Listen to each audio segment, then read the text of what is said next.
보라, 내가 너희에게 한 가지 신비를 알리노니 우리가 다 잠자지 아니하고 마지막 나팔 소리가 날 때에 눈 깜짝할 사이에 순식간에 다 변화되리라. 나팔 소리가 남의 죽은 자들이 썩지 아니할 것으로 일어나고 우리가 변화되리니 이 썩을 것이 반드시 썩지 아니함을 입고 이 죽을 것이 반드시 죽지 아니함을 입으리로다. 그리하여 이 썩을 것이 썩지 아니함을 입고 이 죽을 것이 죽지 아니함을 입을 때에는 기록된 바 사망이 승리 가운데서 삼켜지리라 하신 말씀이 성취되리라. 휴거라는 단어 자체는 성경에 나오지 않지만 들림을 받는다는 표현이 있고 성경에서 사람이 들려 올라간 사례는 예수님 이외에도 죽음을 보지 않고 올라간 에녹, 회오리 바람을 타고 올라간 엘리야도 있다. 또 사도행전의 빌립은 예루살렘에서 가자로 내려가는 사막에서 에티오피아 내시에게 복음을 전한 뒤 갑자기 사라지는데 하나님의 손에 채어가서 아소도 지방에 나타나게 된다. 바울도 셋째 하늘에 채어 올라갔었다. 여러분은 휴거의 소망을 가지고 있는가? 막연하게 생각하지 않고 정말 날짜를 세며 간절히 기다리고 있는가? 이런 소망은 지치고 힘든 삶에서의 해방이기도 하지만 그것만으로 현실 도피적 휴거를 꿈꾸는 것은 성도의 바람직한 자세가 아니다. 오직 예수 그리스도를 생각하고 그분을 바라보면서 신랑이신 그분과 함께할 날을 꿈꿔야 한다. 그때는 정말 즐겁고 놀라운 일들을 우리가 만나게 될 것이며 몸도 변화될 것이다. 우리가 성경의 기적들을 대할 때 우리의 일반적인 눈으로만 보려고 하면 이해하기 힘들 때가 있다. 그러나 주님은 우리와 다른 차원에 계신 분이다. 우리는 대기권만 벗어나도 숨조차 쉴 수 없는 존재이다. 하나님은 모든 물질의 주인이시며 모든 것을 무에서 창조하신 전능하신 하나님이시다. 우리가 생각하는 기적은 그분에게 아무것도 아니다. 휴거는 우선 데살로니가전서에 나온다. 장차 있을 일들을 알려주는 소망의 내용이다. 죽은 자들이 어떻게 될지, 또 살아서 예수님의 공중 재림을 보게 돼 우리에게 무슨 일이 있을지 알려주고 있다. 그러나 형제들아, 잠자는 자들에 관하여 너희가 모르기를 내가 원치 아니하노니 이것은 너희가 아무 소망 없는 다른 사람들 같이 슬퍼하지 아니하게 하려 함이라. 우리가 예수님께서 죽으셨다가 다시 일어나셨음을 믿을진대 그와 같이 예수님 안에서 잠자는 자들도 하나님께서 그분과 함께 데려오시리라. 우리가 주의 말씀으로 너희에게 이것을 말하노니 주께서 오실 때까지 살아서 남아있는 우리가 결코 잠자는 자들보다 앞서지 못하리라.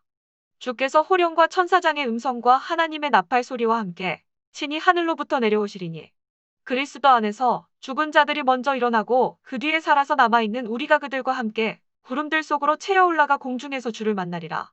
그리하여 우리가 항상 주와 함께 있으리라. 그러므로 이 말씀들로 서로 위로하라. 이처럼 휴거는 나팔 소리와 함께 일어난다. 또한 휴거는 지상 재림이 아니라 공중 재림이다. 성경을 읽는 그대로 보면 전 세계적 환란은 휴거 이후라는 것을 알 수 있다.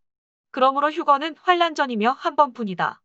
또한 재림은 공중 재림 휴거와 지상 재림으로 각각 7년 대환난의 시작과 끝부분에 일어난다. 그런데 이스라엘과 교회를 혼동하면 안 된다. 이스라엘은 하나님의 약속으로 오신 메시아를 죽인 자들이며 아직 하나님께로 되돌아오지 않은 상태이다. 반면에 교회, 즉 성도는 한 처녀로 성도 전체가 한 몸이다. 아직 결혼을 하지 않았지만 정혼한 상태로 이미 주님과 혼인관계에 있는 것이다. 그러므로 성도들은 한 처녀로 주님과 정혼한 상태이기 때문에 주님과 이미 한 몸이다. 자신의 몸에 진노를 쏟아붓는 주님이란 있을 수 없다. 그러므로 거의 지옥과도 같은 대환난에는 성도가 들어가지 않기 때문에 환란 후 휴거나 환란 중간 휴거는 맞지 않다. 휴거와 7년 환란 시기에 있을 일들을 맞이할 대상은 다음 도표에서 보듯이 세 가지 유형의 인간밖에는 없다.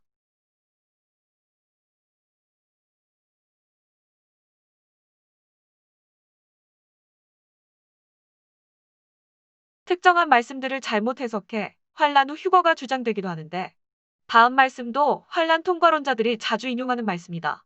내가 나의 인내의 말을 지켰은즉 나도 너를 지켜 시험의 시간을 면하게 하리니 그것은 곧 앞으로 온 세상에 임하여 땅에 거하는 자들을 시험하는 시간이라. 이 부분의 시험의 기간을 면한다는 것을 그대로 받아들이지 않고 시험에 들어가긴 들어가는데 거기서 견딜 수 있게 혹은 보호를 해준다는 의미로 해석하는 것이다.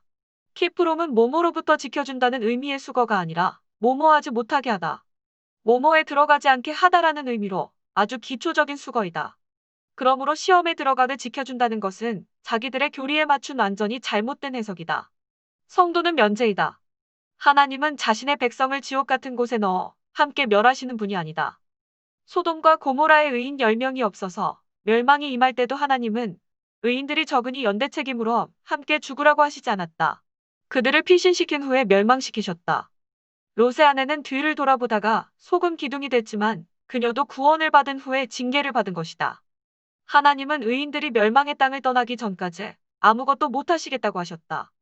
만약 7년이 끝난 후에 휴거가 있게 되면 교회와 유대인과 이방인 환란 성도가 모두 지상에서 사라진다. 그러면 천년왕국에 살아서 들어갈 사람이 없다. 일단 변화되고 휴거되면 더 이상 아기를 낳지 않는 영화로운 몸이 되기 때문에 천년왕국에 관한 다음 말씀들이 실현될 수 없다는 것이다.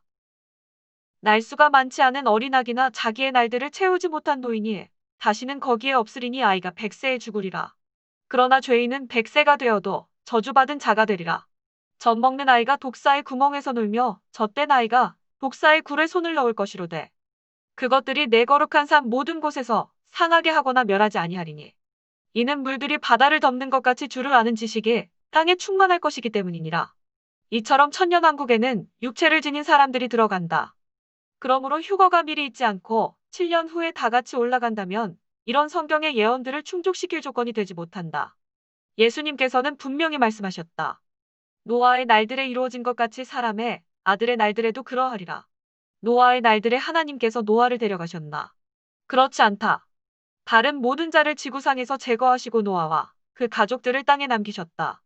노아의 날들과 같이 마지막 재림 때에도 불신자들은 땅에서 제거된다. 그리고 믿고 견딘 자들은 남아서 천년왕국에 들어가며 낙원이 회복된 땅에서 계속 삶을 유지하게 된다. 그래서 주님은 그때가 노아의 날들과 같다고 하신 것이다. 그러나 휴거는 그렇지 않다. 주께서 호령과 천사장의 음성과 하나님의 나팔 소리와 함께 친히 하늘로부터 내려오시리니 그리스도 안에서 죽은 자들이 먼저 일어나고 그 뒤에 살아서 남아있는 우리가 그들과 함께 구름들 속으로 채어 올라가 공중에서 주를 만나리라. 그리하여 우리가 항상 주와 함께 있으리라. 분명히 우리 성도들이 구름들 속으로 채어 올라가 주님을 만난다고 했다. 지구상에서 사라지는 것이다. 그런데 어떻게 위의 두 문맥이 같은 사건이라고 할 수 있는가?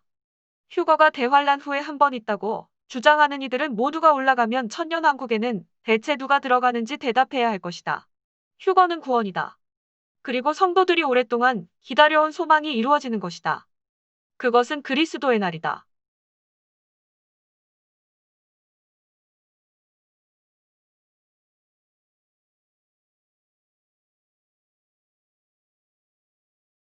성경의 공중재림의 내용이 비교적 적고 명백하게 드러나지 않게 표현된 것은 그것이 그리스도와 정혼한 한 처녀인 신부, 즉 성도들과 우리 주님과의 비밀스러운 사건이기 때문이다. 휴거의 시기와 대상, 재림의 시기와 대상을 잘 알면 앞으로의 일이 계획표처럼 눈에 들어온다. 그래서 내가 지금 어떤 대상인지, 내 가족과 이웃이 어떤 상태인지 그림이 그려지고 해야 할 일이나 마음의 상태가 일목요연하게 정리될 것이다. 모든 사람이 구원, 안전, 소망, 대비, 전도, 선포 등의 순서로 자신을 돌아본다면 불필요하게 종말론의 시간을 쏟느라 죽어가는 이들을 건지지 못하는 어리석음을 범하지 않고 소망 중에 주님의 오심을 사모할 수 있을 것이다.